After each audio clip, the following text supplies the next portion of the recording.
এসব প্রোডাক্ট কাদের? আমি আগেই বলেছি এসব প্রোডাক্ট কাদের? কেউ মসজিদ বানাবার জন্য ব্যস্ত, আর কেউ মন্দির বানাবার জন্য ব্যস্ত, কেউ ফেস্টিভ্যাল করার জন্য ব্যস্ত, কেউ কার্নিভাল করার জন্য ব্যস্ত। এদের মধ্যে শিক্ষা, স্বাস্থ্য, কর্মসংস্থান, বেকার যুবকদের কথা, বাচ্চাদের কথা, হসপিটালের কথা এদের ভাবার সময় নেই। বারাসাত হসপিটালে চোখ উগড়ে নিয়ে চলে যাচ্ছে, বসিরহাট হসপিটালে বাচ্চা শিশু মারা যাচ্ছে, বিভিন্ন হসপিটালগুলোতে বিভিন্ন সরঞ্জাম চুরি হয়ে যাচ্ছে, 2 নম্বরই হচ্ছে। এসব দেখার এদের সময় নেই। এদের সময় মানুষকে খাবিয়ে রাখো, মসজিদ নিয়ে, মন্দির নিয়ে। মানুষ মন্দির, মসজিদ, গির্জা, গুরুদুয়ারা এইসব নিয়েই ভাবতে থাকুক। মানুষ স্বচ্ছভাবে যে দেশ চলবে, রাজ্য চলবে এবং স্বচ্ছভাবে মানুষের যে অধিকার সেটা নিয়ে ভাববে, এই ভাবনাটা তাদের মধ্যে আনা যাবে না। এটা হচ্ছে ডানপন্থী রাজনীতির একটা পলিসি। সাধারণ মানুষ যদি চায়, পঞ্চায়েতে কিভাবে চুরি হয়েছে সেটা আপনারা দেখেছেন মিডিয়ার মাধ্যমে, বিধানসভাতেও কিভাবে চুরি হয়েছে সেটাও দেখেছেন। আজকের এসআইআর নিয়ে এত বাধা দিচ্ছিল কেন, রাস্তায় নামছিল কেন? মৃত ভোটারগুলোকে মানে বাবা মারা গেছে, কবর থেকে উঠে এসে ভোট দিয়ে যাবে, শ্মশান থেকে উঠে এসে ভোট দিয়ে যাবে, সেই জন্যই। অতএব এটা তো পরিষ্কার, মমতা ব্যানার্জির যদি অত হিম্মত থাকে স্বচ্ছভাবে এই পশ্চিমবাংলায় ভোট করুক না। অন্য রাজ্যে ভোট হয়, কেউ মরে যায় না তো, কেউ মারামারি হয় না তো। তা আমার রাজ্যে ভোট হলে 2, 4, 5, 8, 10টা জীবন চলে যায় কেন? কিসের জন্য? এ তারা পরিষ্কার যে মমতা ব্যানার্জি লুটের রাজনীতি করছে, মমতা ব্যানার্জি ভয়ের রাজনীতি করছে, এবং এই মমতা ব্যানার্জি পশ্চিমবাংলার মানুষের নাটক ছাড়া দ্বিতীয় কিছু করছে না। দুর্গা অঙ্গন যেটা করছে সেটা কার জায়গা? এটা ইতিহাসটা ওর জানা আছে? বামফ্রন্টের আমলে ওই জমি ছিল কাদের? এটা মুসলমানদের পৈতৃক সম্পত্তি। একটা সুন্দর শহর হবে বলে কম পয়সায় সেই সময় নিয়েছিল।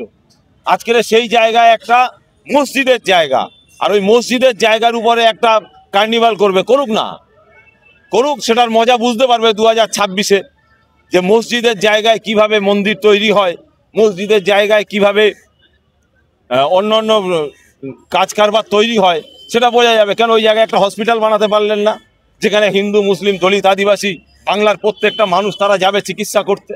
ওই জায়গায় একটা ভালো শিক্ষা প্রতিষ্ঠান বানাতে পারলেন না, একটা মেডিকেল হসপিটাল বানাতে পারলেন না? এর দ্বারা পরিষ্কার তো এরা মন্দির, মসজিদ, ওদিকে দিল্লিতে বসে সে মন্দির বানাতে ব্যস্ত, আর এইদিকে আমার রাজ্যে দিদিমণি ইনিও মন্দির বানাতে ব্যস্ত, মসজিদ বানাতে ব্যস্ত। এদের এই নাটক। হুমায়ুন কবির যে ভাষা বলছে, তার বডি ল্যাঙ্গুয়েজ যেটা বলছে, কিন্তু তার অন্তর সেটা বলছে না। কাজের সঙ্গে কথাবার্তার কোনো মিল নেই, এটা পরিষ্কার বক্তব্য আমাদের।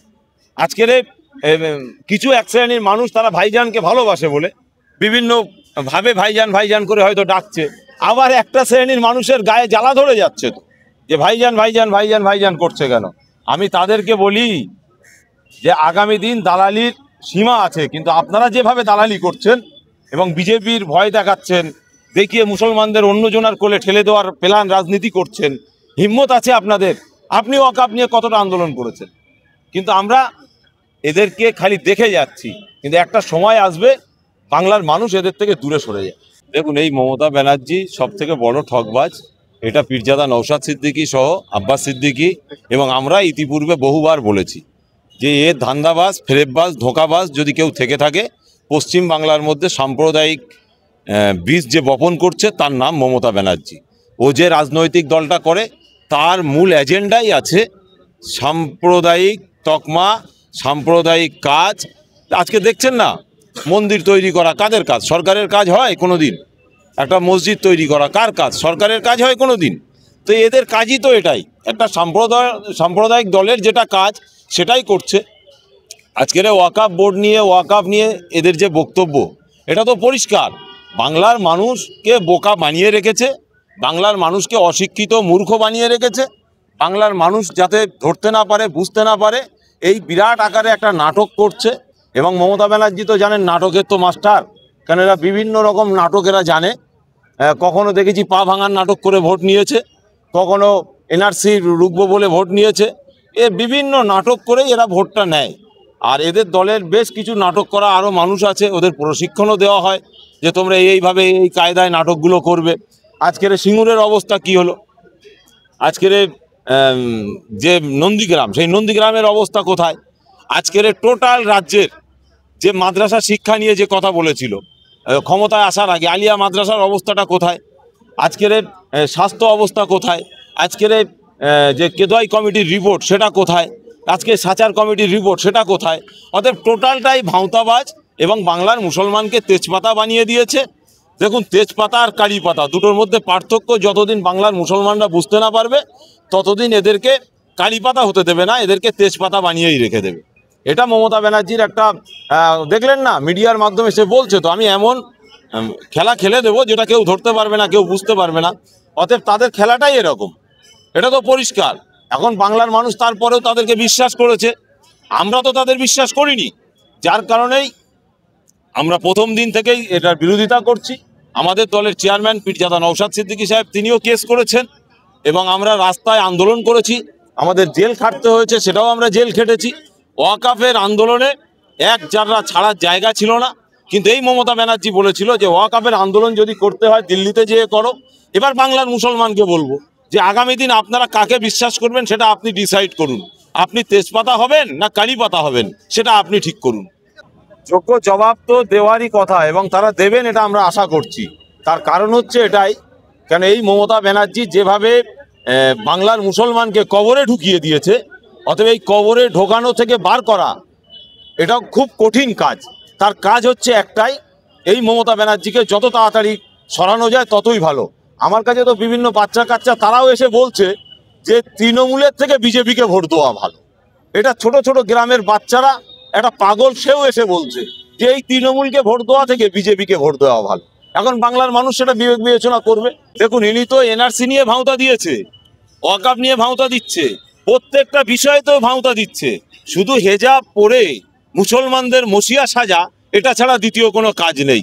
আজকের পীরজাদা নওশাদ সিদ্দিকী সাহেব তিনি ওয়াকাফ বিলের আনার অনেক আগে থেকে বলছে, বিভিন্ন স্টেজে তার বক্তব্যে আমরা শুনেছি যে পশ্চিমবাংলার মাদ্রাসা মসজিদ কবরস্থানকে বাঁচাতে হলে আপনারা ঐক্যবদ্ধ লড়াই করুন, কেন আপনাদের সম্পত্তি 1 নম্বর খতিয়ানে চলে যাচ্ছে। এটা কে করেছে? এই রাজ্য সরকার করেছে। অতএব এই রাজ্য সরকারই দায়ী এবং এই রাজ্য সরকার লুটে পুটে খাচ্ছে। বিজেপি চাইছে যে আমরাও কিছু লুটে পুটে খাবো। অতএব এরা তো সবই এক, এরা দুইয়ের এপিট আর ওপিট। অতএব এদেরকে অন্য কোনো ব্যাপার অন্য কোনোভাবে ভাবাটা ঠিক নয়। আমার বাপ দাদা 14 পুরুষের রেখে যাওয়া সম্পত্তি মাথার ঘাম পায়ে ফেলে দান করেছে লিল্লাহিয়াত। এখানে কবরস্থান আছে, খানকা আছে, মসজিদ আছে, মাদ্রাসা আছে, প্রত্যেকটা বিষয় শরিয়াতের প্রত্যেকটা বিষয় লুকিয়ে আছে। এটা আমার অ্যাসেট।